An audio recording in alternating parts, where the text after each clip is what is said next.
Ini satu soalan yang mungkin kita tengok macam biasa, tapi sebenarnya dia mempunyai falsafah yang dipahami oleh sebahagian orang, yang mungkin kita kena betulkan falsafah itu. Iaitu kita ni ibadat harap pahala ke harap redha?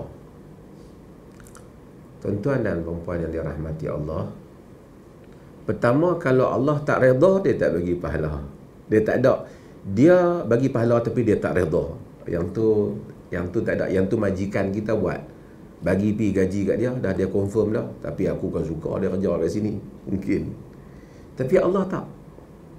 Kalau kadar itu, bahkan kadar pahala itu seperti yang disebut oleh Al-Izz Abdul Salam di dalam kitabnya Al-Qawaid, bahawasanya kadar pahala itu sendiri berdasarkan dengan kadar masyaqqah, bebanan yang dibuat oleh seorang hamba, kerana Allah mengetahui kesukaran hambanya.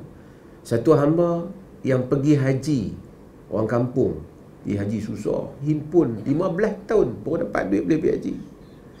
Satu orang yang kaya, jom kita pergi tahun ni haji, jom, Allah bagi rezeki lapang, dia pergi haji juga, sama.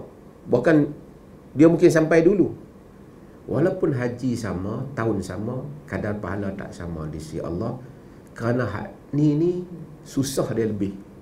Susah dia lebih ni bukan agama suruh kita susah. Dia dapat pahala bagi setiap kesusahan dia, kesukaran dia. Kadar masyaqqah. Sama juga orang yang semayang. Kita semayang ni dapat pahala di sisi Allah. Tapi orang tua hak semayang, boleh nak ambil hak semayang pun pergi peluh satu langkah, selangkah demi selangkah. Nak boleh masuk bilik ayam, lepas masuk bilik ayam, nak boleh berdiri. Dia pahala semayang sah macam kita juga. Tapi masyaqqah, beban yang ada pada dia, ditambah pahala oleh Allah. Yakni pahala datang dengan kadar redha Allah, lebih besar redha Allah, lebih besar pahala daripadanya. Pasal apa kita sebut pasal pahala? Kerana kita tahu pada redha Allah itu ada pahala. Pada pahala itulah lambang keredaan Allah Subhanahu wa taala.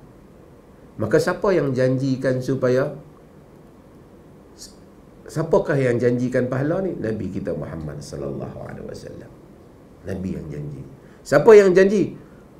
Allah yang janji. Wa thawaban 'indallah. Sawab, pahala di sisi Allah. Allah sebut. Siapa yang janji syurga? Allah yang janjikan. Wasari'u ila maghfiratin min rabbikum wa jannatin 'arduha ka'ardis samawati wal ardh. Bersegeralah kamu kepada keampunan Tuhanmu dan syurga yang luasnya seperti luas langit dan bumi. Dia suruh kita pergi. Syurga tu habuan lah tu, habuan. Ada orang dia buat falsafah lebih tinggi. Siapa ibadat kerana nak dapat syurga, syirik. Wih, kacau. Padahal yang janjikan tu siapa? Allah. Kenapa kita nak masuk syurga? Kerana pada masuk syurga itulah radiyallahu anhum wa radu'an. Sebab tu kita baca masuk syurga kan, jannatin tajri min tahtihal anhar radiyallahu anhum wa radu'an. Syurga yang mengalir di bawahnya sungai-sungai, Allah redha padanya, mereka redha, Allah redha padanya, mereka, Allah redha pada mereka, mereka redha dengan Allah. Dia tak, aku nak ibadatnya tak mau masuk syurga, masuk neraka pun tak apa. Tapi itu bukan rule yang Tuhan buat. Masuk neraka lambang kemurkaannya. Lambang kemurkaannya. Maka sebab itu ada falsafah yang buat siapa ibadat kerana nak dapat pahala maka dia sebenarnya syirik. Dia tidak benar. Kalau Tuhan tak pernah janjikan pahala, kita saja duk fikir nak dapat pahala, bolehlah jadi benda tu.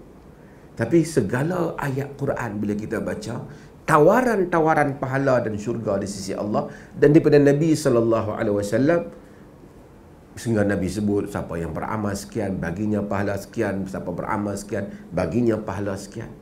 Kerana pada pahala itu lambang keredaan Allah. Lambang keredaan Allah. Dan Allah itu dia bukan zalim. Allah redha kat kita macam ni, dia saja dia denda kita, dia tak bagi pahala. Dia tak buat yang tu.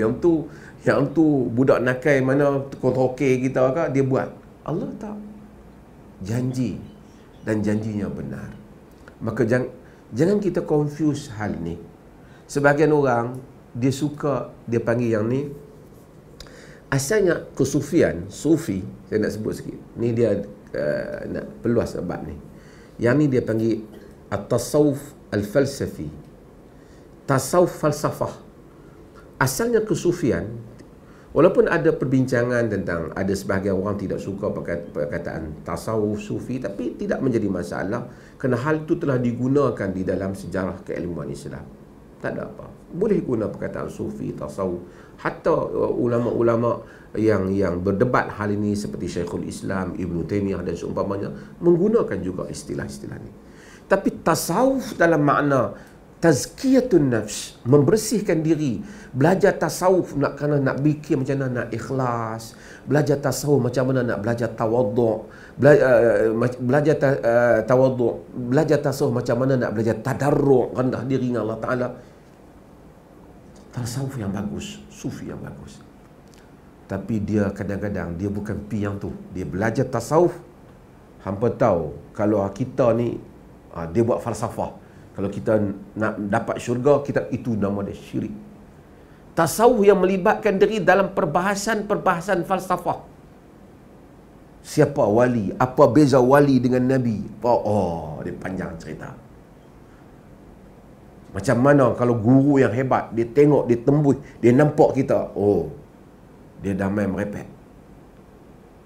Tapi kalau dia tasawuf dalam arti tazkiyatun nafs, membersihkan diri, ini pada makam pembelajaran yang betul. Ini pada makam pembelajaran yang betul.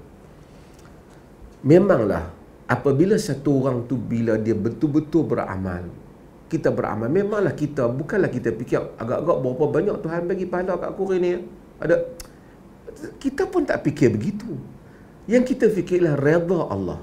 Dan kita tahu bila dia redha, dia akan bagi syurga. Tak pernah orang kata, aku harapkan pahala, Tuhan nak redha, tak redha sudah. Tak ada orang macam tu. Apa yang mereka andaikan tidak wujud. Tidak wujud. Tentu apabila kita beramal kerana Allah, kita mencarikan redha Allah. Melainkan orang tu nak habuan dunia. Macam mana? Istighfar. Kenapa kita istighfar? Kita istighfar kerana nak minta keampunan Allah. Faqultu astaghfiru rabbakum innahu kana ghaffara. Istighfar pada Tuhan kamu kerana dia dah ghafar, pengampun. Tapi dia istighfar, dia langsung tak fikir keampunan Allah. Pasal orang kata, kalau kita istighfar banyak kali, dapat rezeki murah. Duit dah banyak, menega jadi laku. Jadi dia, astagfirullah, astagfirullah. Duk kira, berapa dah dia? 300. Astagfirullah. Ui, baru 400. Dia ingat ucapan itu satu power dia nak dapat satu benda. Dia tak terbayang pun. Yang pertama ialah kita mencari keampunan Allah. Allah bila dia ampun, ada kelebihan-kelebihan yang lain. Itu urusan dunia. Tapi tak mungkinlah ada orang fikir, saya nak dapat syurga, saya tak perlukan keredaan Allah. Yang ni tak akan ada. Ini falsafah yang diandaikan oleh sebahagian orang yang terlibat dengan tasawuf falsafi, dan hal itu tidak benar dan dia tidak berlaku. Terima kasih.